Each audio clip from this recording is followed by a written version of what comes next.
আমরা এখন চলে এসেছি পুনের one of the iconic breakfast স্পটে। রেস্টুরেন্টটার নাম হচ্ছে, দেখাচ্ছি, বহুম্যান ক্যাফে। এটা বেসিক্যালি অনেক পুরনো। কিরকম প্রাইস কি আছে না আছে সেগুলো সব আমরা শেয়ার করব। তাহলে চলুন তাড়াতাড়ি যাওয়া যাক। তো এখানে ক্যাফে এখন ফুল প্যাকড হয়ে আছে। আমরা এসেছি ব্রেকফাস্ট করতে। তো আমরা যেটা অর্ডার করেছি সেটা হচ্ছে বান মাস্কা, যেটা এখানকার খুবই ফেমাস। এখানে এত বিক্রি হয় বান মাস্কা যে আমরা এখন আসার পরে বললো যে বান মাস্কা নেই, ওনারা বান আনতে গেছেন। তার সাথে আমরা চিজ অমলেট অর্ডার করেছি। এই যে চিজ অমলেট এসে গেছে আমাদের। প্রাইসগুলো আপনারা হয়তো আমি যখন মেনু দেখিয়েছি পেয়ে যাবেন।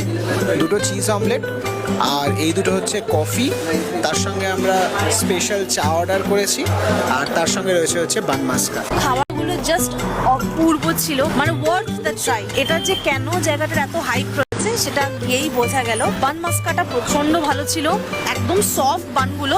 স্পেশাল চায় যেটা খুবই টেস্টি ছিল, আর কফি নিয়েছিলাম সেটাও ভালো ছিল।